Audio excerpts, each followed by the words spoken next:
Hey, what's going on, comic fans? Mr. Q Comics again. Got another quick haul for you guys here. So what I picked up this time, this is actually multiple trips to the same the same LCS. They got in a new collection probably about, I want to say 6 weeks ago. It came from one collector who served in the military. So a lot of his stuff was actually ended up being Mark Jewelers variants, which I didn't realize. I guess those were distributed to military bases, with the idea being that the jewelry insert, the troops that were deployed would order jewelry to send back home to their girlfriends and wives and whatnot, which I thought was kind of interesting. I didn't know that fact. That's what they told me. They ended up putting out a lot of these books and then realized they were Mark Jewelers variants because, and I've never noticed this before, I guess there's a marking on the cover, like a red star or something they were showing me, which I've never seen before until they showed it to me anyways. And they ended up catching that they had a large number of these. And this was this collection was a lot of 80s stuff, a lot of key issues.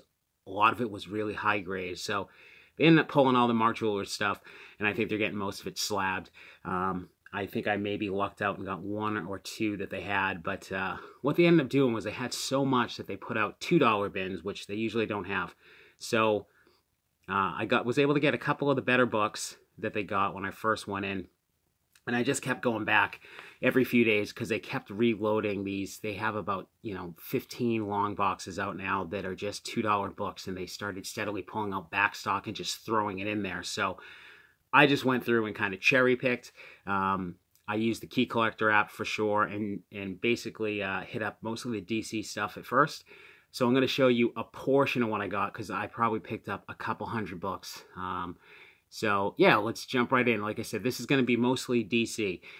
So Action Comics number 369. This was just a really beat up Silver Age book that they threw in there. But again, everything was $2. So most of what I picked up just because of the price. So Action Comics number 544. This is the debut of Lex's War Suit. They had a copy of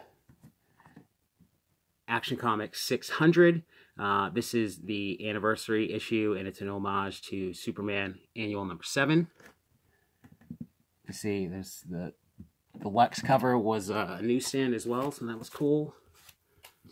Copy of Batman number 497, part of the Nightfall. This is where Bane breaks Batman's back. Detective Comics 690. I grabbed that just because it's a DC Universe logo in the bottom. I don't think there's anything special other than that. So I definitely went through and tried to find more of the DC Universe stuff, but that was the only one I managed to find so far. So I grabbed Firestorm number 6, which is, this one has a 16-page mini comic for Masters of the Universe, which is like my favorite 80s cartoon / toy series. So I pick up any of these books that have those mini cartoons for Masters of the Universe. So, and like I said, I grabbed a whole lot more. I'm just kind of picking out a few of each of these series, the more desirable books. Flash 350. This is a newsstand as well. This was the last issue of, I think, the first volume. And then for the 80s run, I got Flash number 3, which is the first appearance of Kilgore. And I got some Green Lantern stuff. I thought this was just a nice Silver Age book in pretty decent shape for $2. I mean, it's probably very good. Green Lantern number 46. That's a Gil Kane cover, which I was surprised that was in there. It's good shape for $2. I got a couple of copies of 173, which is the first appearance of Javelin. Again, most of these are minor keys, and I completely just used the Key Collector app and went through and cherry picked out all the stuff they had listed as key issues because I'm not really too familiar with most of the DC stuff. So for sure, guys, if you're not using the Key Collector app, use it. It's great. It's a great educational tool as well because, it's going to help all the stuff stick when you're out hunting as well. And it's just so easy to use. 176, this is the first appearance of the Demolition Team. Another newsstand. A lot of these were a newsstand, and most of these are at least very fine range. And there's a ton of these that are definitely near mint. It looks like this guy just bought every title known to man while he's on the base, and a lot of these that he had in there didn't even look red. So 182, which is, this is John Stewart becomes the new Green Lantern when Hal quits in the previous issue. Here's a newsstand copy of 192, which is the origin of Star Sapphire.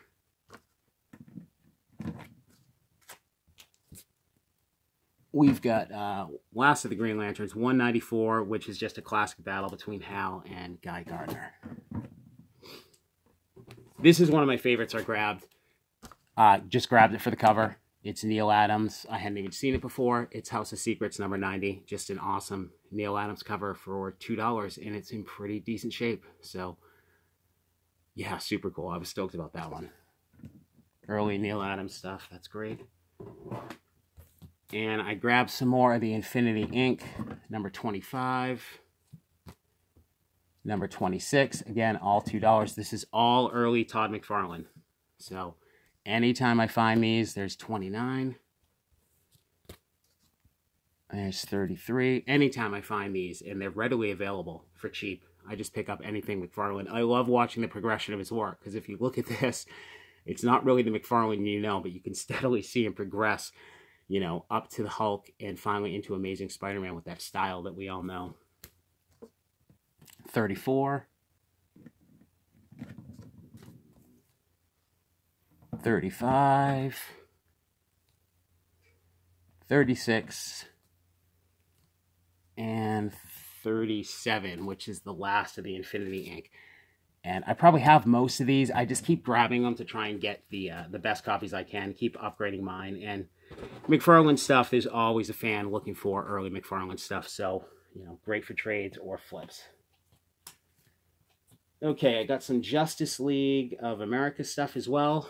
207, and these, I just grabbed them because they're Bronze Age, and this is George Perez art, and I love these covers that he's got, where you got multiple heroes. This one I love, 212.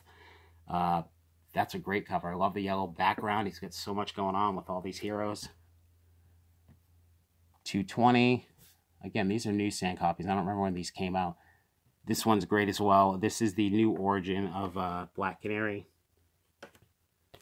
This was a minor key, 228, which is the reintroduction of Martian Manhunter. And 261, which is the final issue of that volume. All right, and then I picked up some of the Justice League 80 stuff. I think this is all the same volume, but I think it started as Justice League America. Then for some issues, it went to Justice League International, and then back to Justice League America. So this is Justice League International number 10, which is the first appearance of Nort. And we got number 12, which is the first appearance of Ice and the origin of Maxwell Lord. And these are books I have shown before, but again, same thing as with the McFarlane Infinity Inc. It's the Justice League America. He had the entire Adam Hughes run for $2. So I couldn't resist. I grabbed every single issue he had. So I have multiples of all of these now. This is 31, which I think actually is the first female Dr. Fate as well. Got 2 copies of 32.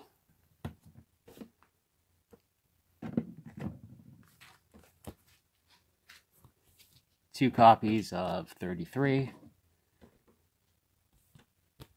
And there's 34. And I forget, I think some of these is just Hughes on the cover, and some are him on the cover and on the interiors. I can't remember which ones are which, though. A couple copies of 35.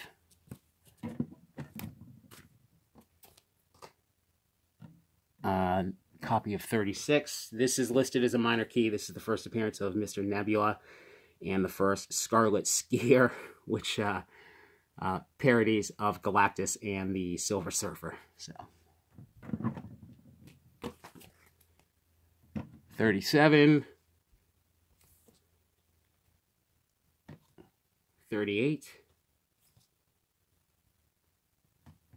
39, Yeah, I couldn't believe he had the whole run. I was so excited because there were some I was missing. And again, most of these are just in pristine shape. So 40 is 41, 42, 43. A few more here. I think it's like 20 bucks in the Hughes run, something like that. And it's 44. 45, the cringy Guy Gardner cover. She doesn't look too pleased there. 46. I think this one I hadn't ever found. 47. Yeah, these last three I don't think I'd had at all. 48. 49. 50. Okay, here's the last one. 51. So, yeah, that was a great run. Again, $2 each, all high grade. Keep an eye out for these guys if you love Adam Hughes. Dollar bin stuff. You can definitely find these Justice League Americas. It's, you know, and it's cool because it's got Adam Hughes interior art as well, which I never see currently anyways. It's very rare to find interiors from Hughes. So, you know, currently anyways. So, definitely cool. I just grabbed this because it was a #1, and I remember it. My buddy reading this series, Justice League Europe #1. This I was very psyched to find.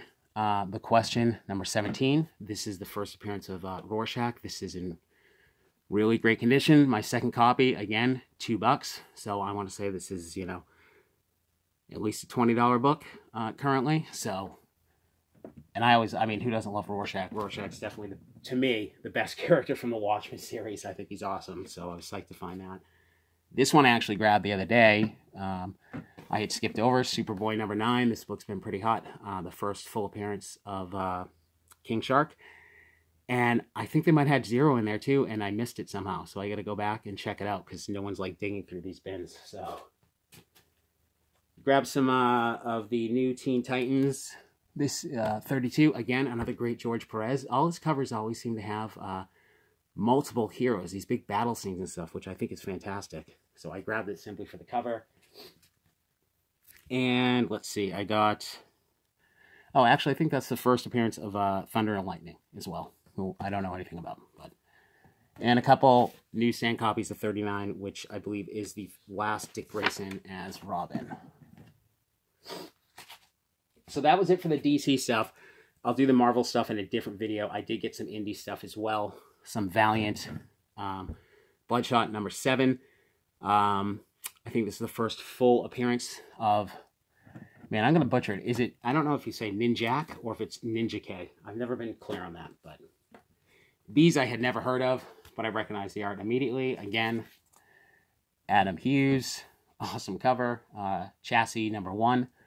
I have no idea what these go for, but he had a couple of them. This one here is in much better shape. The other one's got a few spine ticks, so... Some cool Adam Hughes pinup style art. And speaking of cool pinup art, Jungle Comics #1. I really don't have a lot of Dave Stevens, but I've been seeing other people show it off. Super cool cover here. Jungle Comics #1 from '87. So that was cheap. That was like $5, $7, something like that. So yeah, everything else had been, you know, $2. So the last few books here, definitely a little pricier, but still good stuff.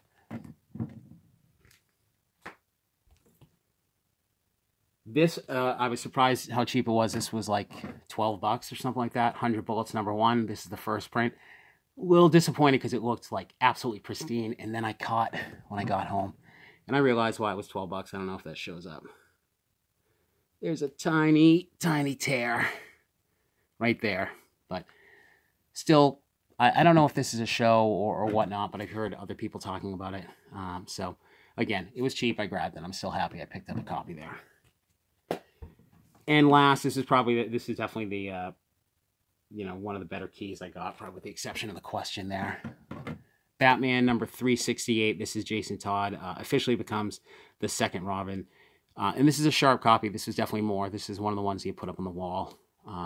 and I grabbed a few other wall books that were Marvel. So I'll do a separate video for the Marvel stuff, but it was the same deal. All $2 books, some really good finds, mostly cherry picking from Minor Keys using the Key Collector app. So I hope you guys enjoyed. If you did, please like, subscribe, hit the notifications, because I will be doing more of these. And as always, I wish you guys happy hunting. Take it easy.